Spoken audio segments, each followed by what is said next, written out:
Bismillahirrahmanirrahim. Assalamualaikum warahmatullahi wabarakatuh. Alhamdulillahirabbil alamin. Wa bihi nasta'in wa nastahdihi wa na'udzu billahi min syururi anfusina wa min sayyiati a'malina. May yahdihillahu fala mudilla lahu wa may yudlilhu fala hadiya lahu. Asyhadu an la ilaha illallah wahdahu la syarika lahu wa asyhadu anna Muhammadan abduhu wa rasuluh la nabiyya wa la rasula ba'dah, amma ba'du. Allahumma 'allimna ma yanfa'una wanfa'na bima 'allamtana wa zidna ilma ya rabbal alamin. Alhamdulillah wa syukurulillah. Marilah kita senantiasa bersyukur dengan memuji Allah Subhanahu wa taala. Pada malam ini kita masih diberikan nikmat, masih diberikan kesempatan, kemudahan untuk beribadah. Mudah-mudahan amal ibadah kita diterima Allah Subhanahu wa taala. Salawat dan salam semoga tetap tercurah limpahkan kepada Rasulullah sallallahu alaihi wasallam beserta keluarganya, sahabatnya, dan siapa saja yang istiqomah mengikuti tuntunan beliau sampai yaumil qiyamah.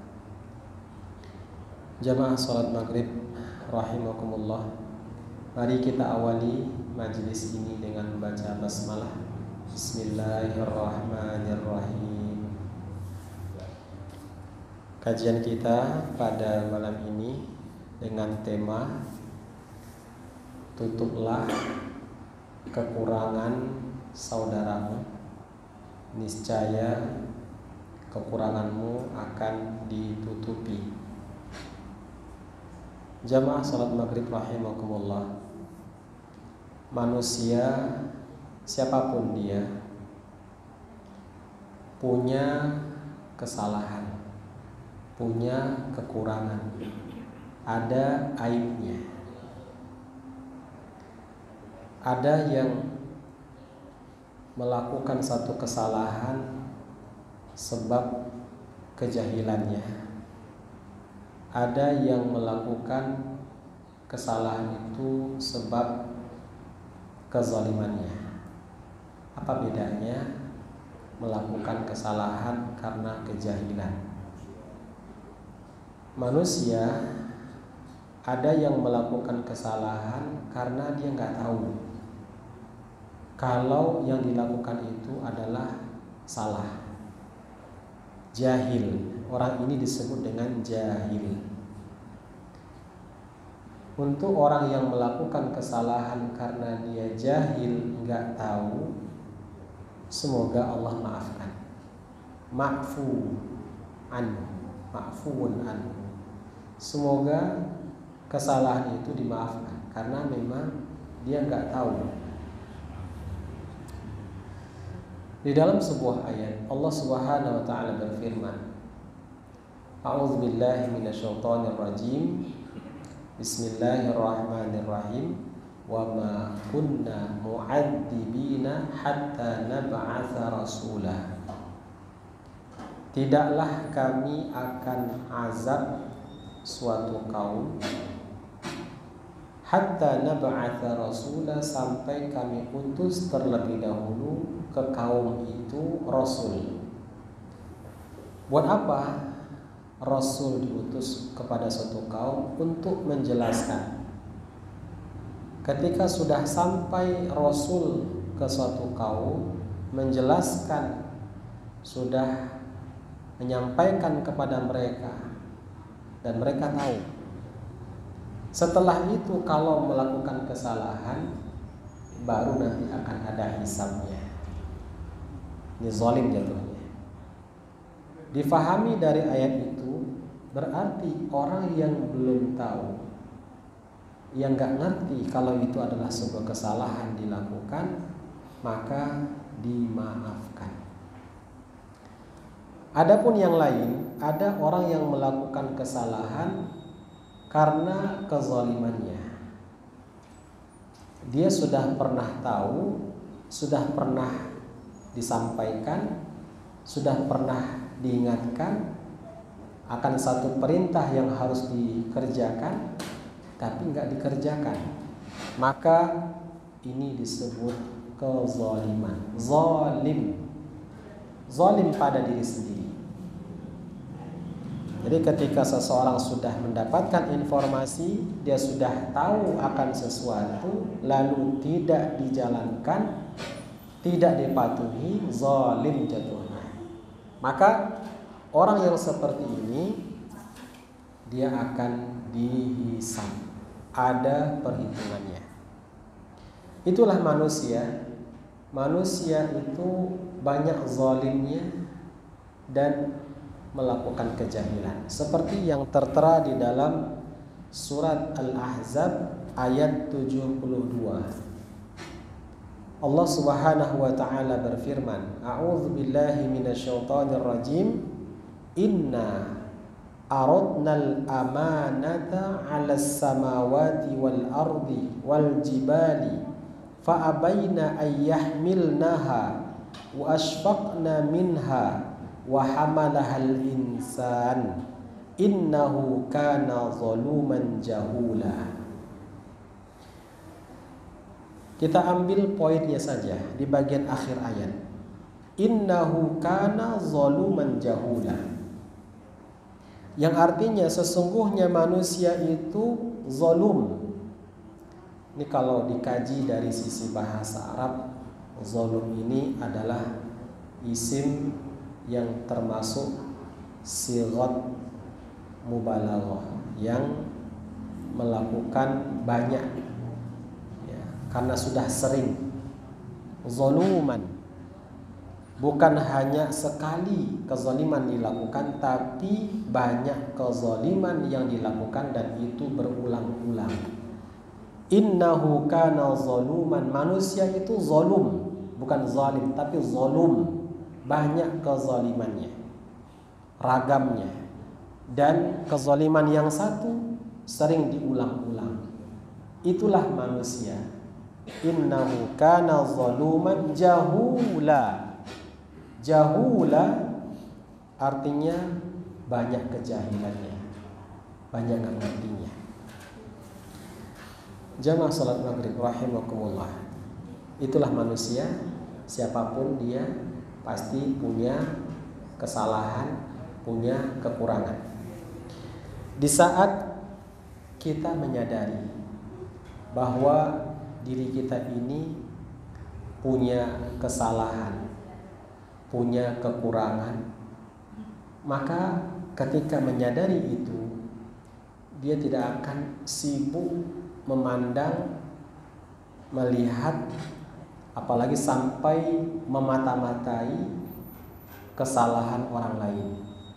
Apalagi sampai setelah didapatkan melihat kesalahan dari saudaranya lalu disebarluaskan.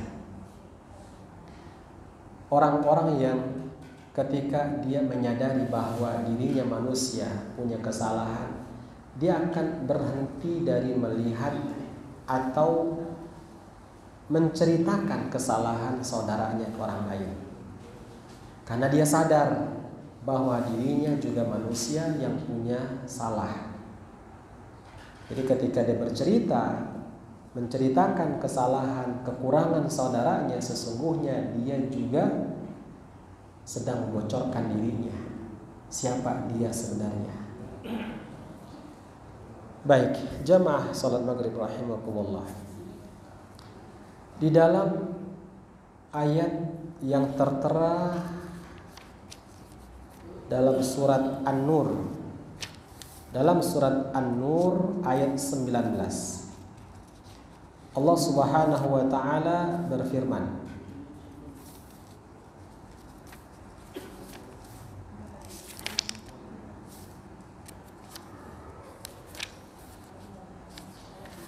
A'udzubillahi minasyaitonir rajim. Innal ladzina yuhibbuna an tashi'al fahishatu fil ladzina amanu lahum 'adzabun alimun fid dunya wal akhirah. Wallahu ya'lamu wa antum la ta'lamun. Artinya, sesungguhnya orang-orang yang senang, yang suka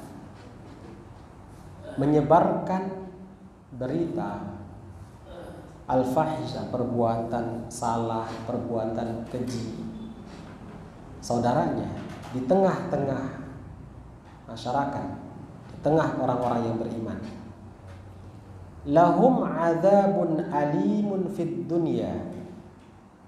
Mereka yang senang, mereka yang suka tersebar berita masalah aib, kekurangan dari seseorang, senang berita itu tersebar. Mereka mendapatkan azab, siksaan yang pedih fid dunya wal akhirah, di dunia dan di akhirat. Wallahu ya'lamu wa antum la ta'lamun. Allah Maha tahu sedangkan kalian tidak mengetahui. Ahli tafsir As-Sa'di rahimahullah, beliau menafsirkan ayat ini, mengomentari ayat ini dalam surat An-Nur ayat 19. Ketika orang yang dalam hatinya ada keinginan sebatas ingin atau senang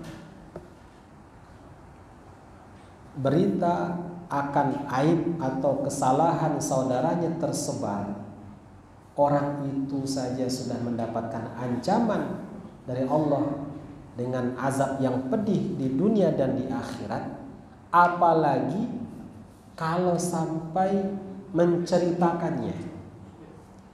Orang-orang yang senang dalam hatinya, senang saja, ingin, tapi belum sampai diceritakan.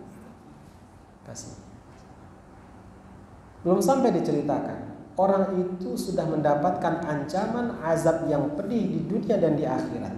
Apalagi kalau sampai diceritakan, benar-benar diinformasikan. Ketemu dengan orang, dia cerita tentang fulan ini, kekurangannya begini, aibnya begini, diceritakan. Atau mungkin lewat media yang lain, media sosial, di apa contohnya, katakanlah Instagramnya atau Facebooknya atau TikToknya dan yang lainnya, menceritakan akan kekurangan orang. Orang-orang ini mendapatkan ancaman yang berat dari Allah Subhanahu wa taala, azab yang pedih fid dunya wal akhirah, di dunia dan di akhirat. Jamaah salat maghrib rahimakumullah. Ayat ini yang tertera dalam surat An-Nur ayat 19 turun berkaitan dengan haditsul ifki, fitnah, berita bohong yang disebarluaskan oleh orang munafik ketika melihat istri Nabi SAW dituntun berjalan di malam hari menggunakan keledai. Begini kisahnya. Nabi kita SAW setiap kali hendak melakukan peperangan, berangkat perang, maka beliau ajak salah satu dari di antara istrinya. Dengan cara apa? Karena istrinya enggak satu. Dengan cara undian, dibuat undian. Siapa namanya yang keluar, dialah yang berhak untuk ikut bersama Nabi, menemani. Waktu itu yang ikut adalah Aisyah radhiyallahu anha. Aisyah radhiyallahu anha ikut bersama Nabi dalam perang. Usai perang, dalam perjalanan pulang, Aisyah radhiyallahu anha hendak buang hajat.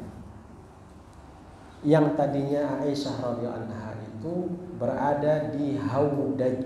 Haudaj itu adalah tempat khusus di atas unta. Jadi unta kemudian ada tempat khusus Jadi nggak langsung bersentuhan dengan untanya. Ada tempat khusus, disitulah Aisyah radhiyallahu anha ditempati, tertutup. Ketika dalam perjalanan pulang, Aisyah radhiyallahu anha hendak buang hajat, maka diturunkanlah haudaj itu dari punggung unta, diturunkan untuk bisa keluar dari haudajnya, tempat itu. Kemudian petugas sahabat Nabi yang ngangkat, yang gotong itu tidak ngecek sebelumnya ini sudah masuk atau belum Aisyahnya setelah pergi tadi. Langsung angkat haudajnya itu, tempat itu, lalu ditaruh di atas unta, jalan rombongan. Kemudian Aisyah baru balik, melihat sudah gak ada rombongan, sudah gak ada siapa-siapa, tertinggal sendirian. Kemudian karena di malam hari, sudah di tempat di mana Aisyah berada sampai tertidur di situ. Kemudian dari belakang ada sahabat Nabi yang bertugas biasanya sebagai bagian penyapu, Sofwan bin Mu'attal. Sahabat Nabi Sofwan bin Mu'attal dengan menunggangi keledainya. Lalu dari kejauhan dilihat ada sosok manusia. Semakin dekat dihampiri, ternyata Aisyah radhiyallahu anha. Tidak ada satu kalam, satu ucapan pun keluar dari mulut Sofwan bin Mu'attal kala itu, kecuali hanya ucapan Inna lillahi wa inna ilaihi raji'un. Kaget melihat kok di sini rupanya Aisyah radhiyallahu anha, istri Nabi sallallahu alaihi wasallam. Kemudian dengan isyarat Sofwan bin Mu'attal langsung memberikan kayak isyarat kepada keledainya, direndahkan supaya Aisyah radhiyallahu anha naik ke atasnya. Kemudian dituntun sampai ke Madinah. Lalu ketika sampai di Madinah, dilihat oleh orang-orang munafik. Memang mereka lagi cari celah gimana caranya untuk meruntuhkan nama baik atau keluarga Nabi SAW. Melihat itu kemudian digoreng, disebarluaskan fitnah itu, bahwa Aisyah radhiyallahu anha telah selingkuh dengan Sofwan bin Mu'attal. Dengan kejadian ini turun beberapa ayat. Kurang lebih ada 10 ayat yang terdapat dalam surat An-Nur.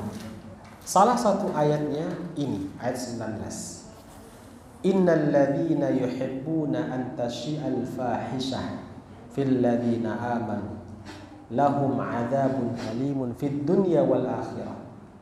Sesungguhnya orang-orang yang senang, yang suka tersebar berita itu, dia bukan melakukan, dia ingin senang saja. Wah, ini supaya jadi bahan di tengah-tengah orang.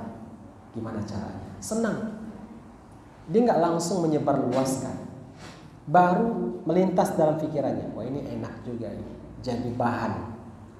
Orang-orang yang baru kepingin saja, senang dalam hatinya begitu dengar informasi masalah aib atau kekurangan orang, senang berita itu tersebar, sudah mendapatkan ancaman. Apalagi kalau sampai dia yang menceritakannya. Ini menjadi perhatian buat kita. Jangan sampai kita ikut mendapatkan ancaman, apalagi di zaman sekarang ini. Begitu gampang di tangan kita ini handphone, mendapatkan berita, satu info langsung sebarluaskan. Hendaklah kita pastikan dulu, cross check terlebih dahulu, tabayun dulu, ini benar apa tidak beritanya. Hendaklah kita berusaha menutupi. Kalau memang itu adalah kekurangan yang ada pada diri saudara kita, tutupi. Jangan kita sebarluaskan. Di dalam hadis Nabi SAW, beliau bersabda, dan riwayat Muslim, la yasturu 'abdun 'abdan fid dunya illa satarahu Allahu yaumal qiyamah. Artinya, tidaklah seorang hamba menutupi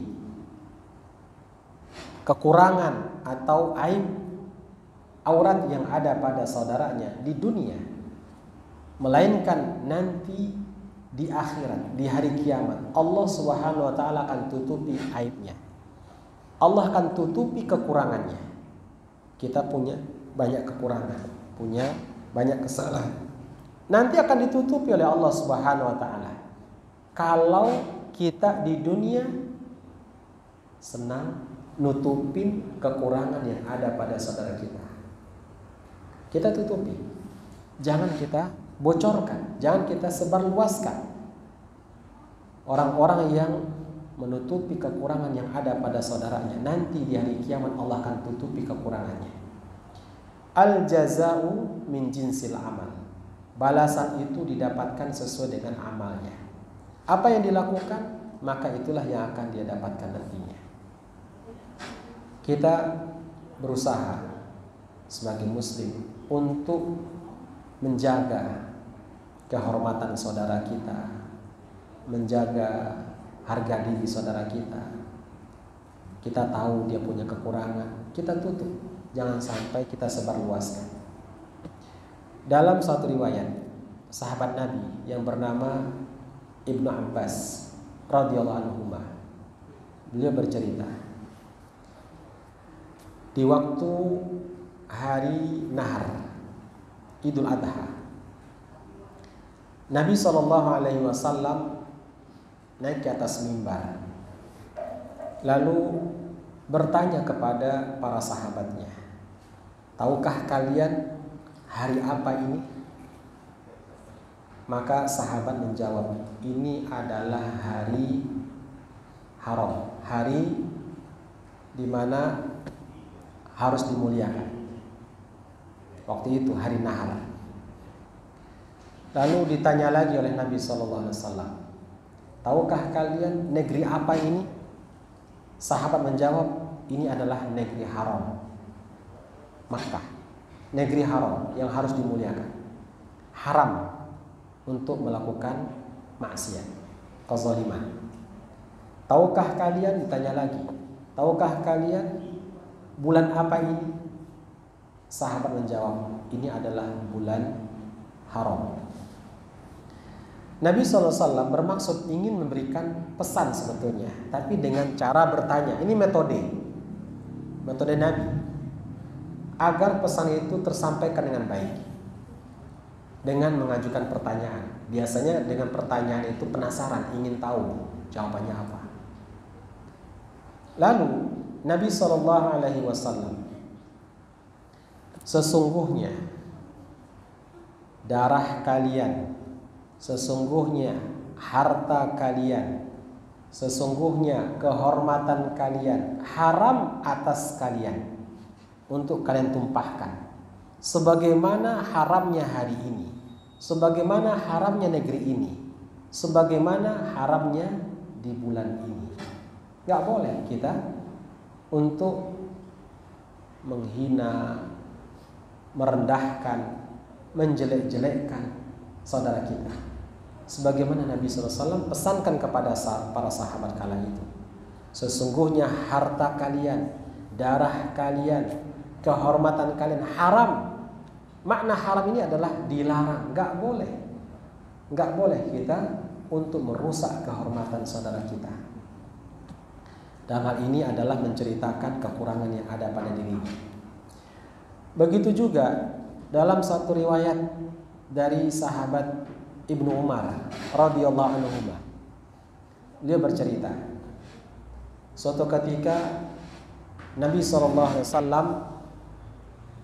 naik ke suatu tempat yang lebih tinggi, lalu mengatakan kepada para sahabatnya yang ada, wahai orang-orang yang sudah beriman.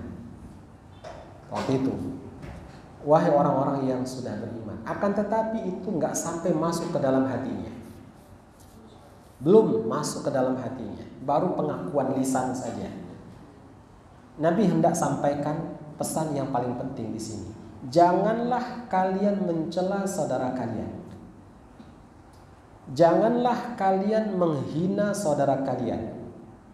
Janganlah kalian mencari-cari aib, kekurangan, kesalahan saudara kalian. Barang siapa yang mencari-cari aib, kekurangan, kesalahan saudaranya, maka Allah akan buka aib dia, kesalahan dia, walaupun orang itu berada di rumah. Pelajarannya adalah orang-orang yang terbiasa mencari-cari kesalahan lalu diceritakan, disebarluaskan, nanti kesalahannya akan dibongkar. Siapa yang membongkar? Allah Subhanahu wa taala akan bongkar. Ini hukuman buat dia. Sampai dikatakan walaupun dia bersembunyi di rumahnya, belum diceritakan keluar tapi sudah tersebar luas berita itu. Inilah hukuman buat orang yang biasa menceritakan masalah orang lain, aib orang lain. Jamaah salat maghrib rahimakumullah.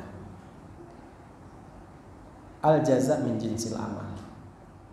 Balasan didapatkan sesuai dengan amal. Kalau kita biasa nutupin kekurangan yang ada pada saudara kita, aib saudara kita, insya Allah aib dan kekurangan kita akan ditutupi oleh Allah Subhanahu wa taala. Lalu bagaimana dengan ketika kita melihat ada kesalahan di depan mata? Saudara kita ini melakukan kesalahan. Apakah kita tutupi, kita diamin saja, atau kita wajib amar ma'ruf nahi munkar? Wajib amar ma'ruf nahi munkar.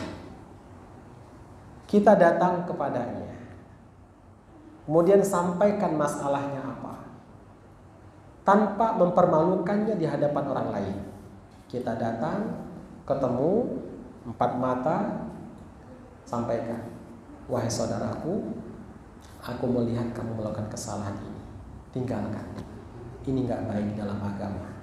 Tinggalkan, nasihati dia. Ini yang benar, bukan malah kita diami.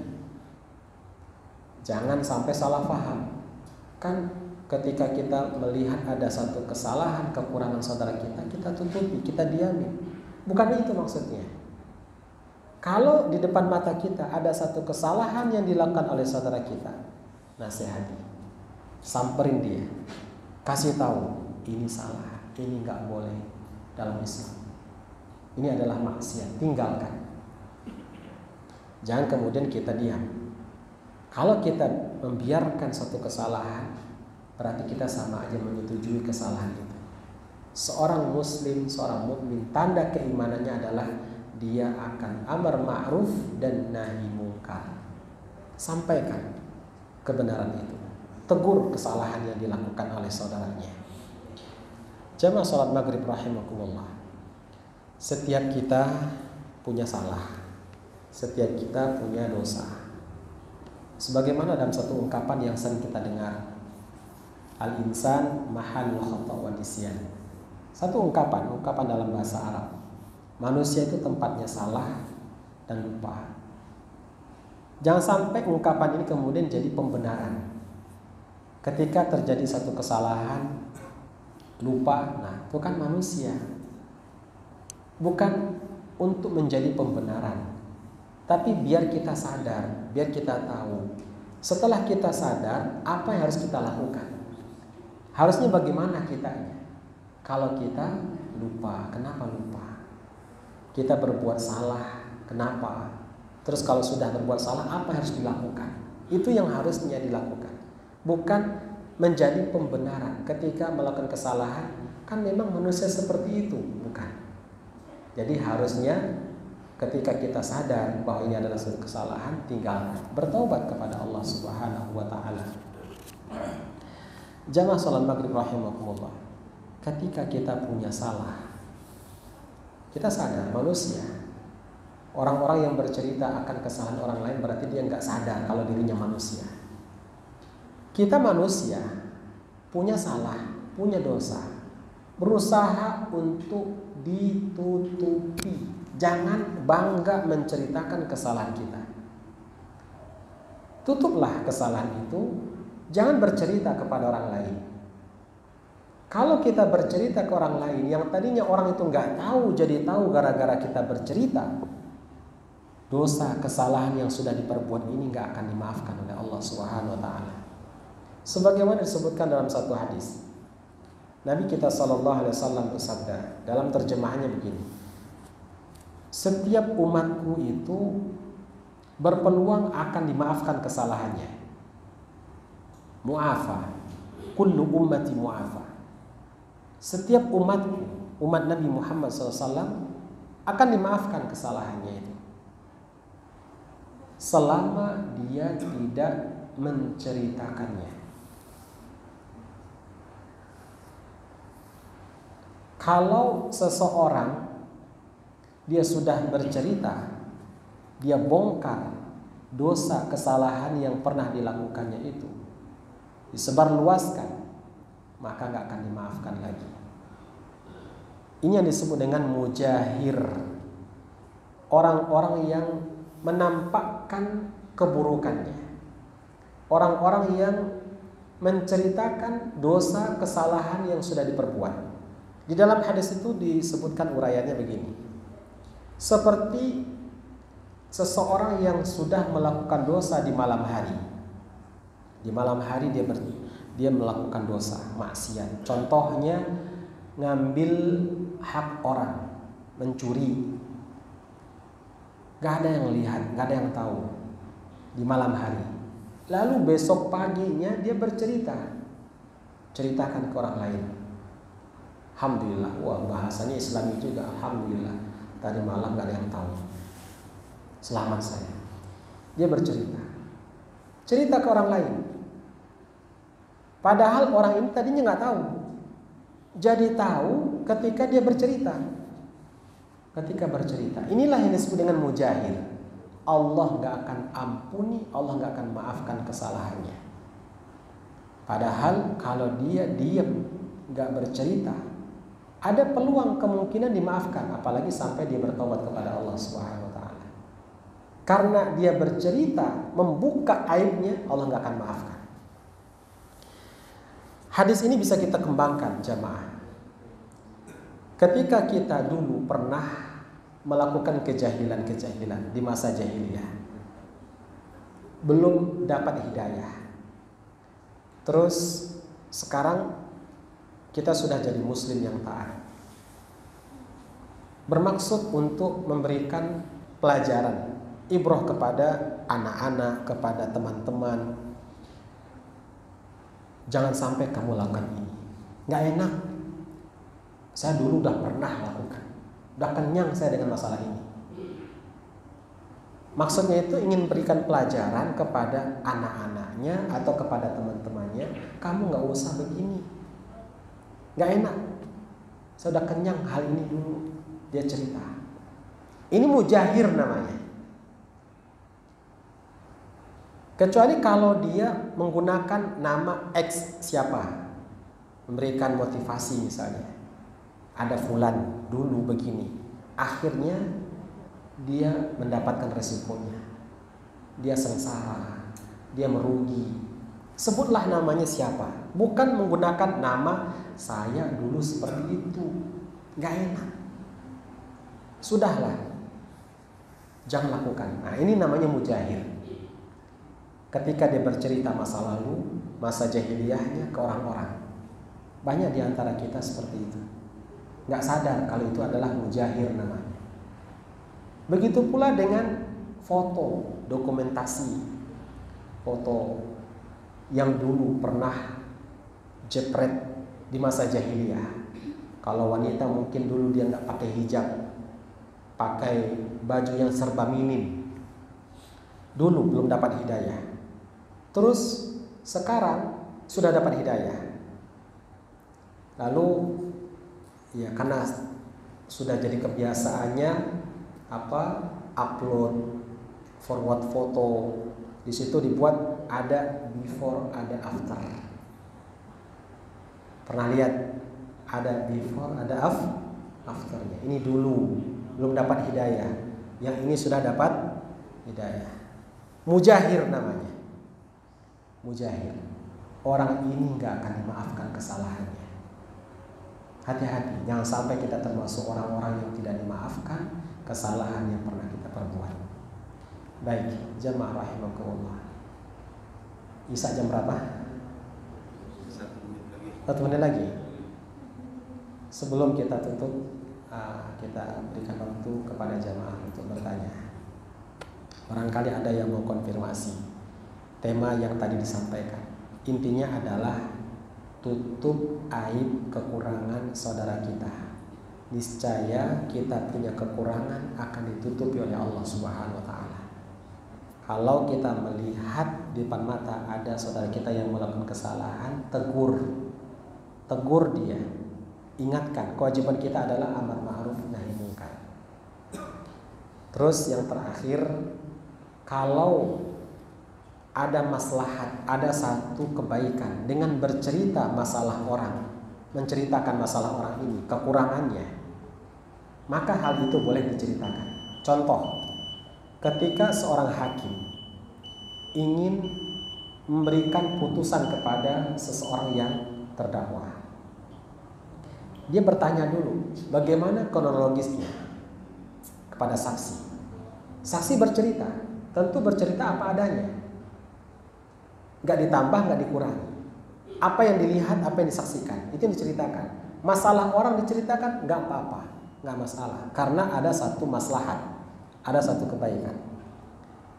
Tapi kalau nggak ada maslahatnya, kembali ke hukum asal bahwa menceritakan masalah orang, aib orang, kekurangan orang nggak boleh, haram hukumnya. Wallahu a'lam bishawab. Mudah-mudahan bermanfaat apa yang sudah disampaikan. Kita tutup dengan doa kafaratul majlis. Subhanaka Allahumma wa bihamdika asyhadu an la ilaha illa anta astaghfiruka wa atubu ilaik. Wassalamualaikum warahmatullahi wabarakatuh.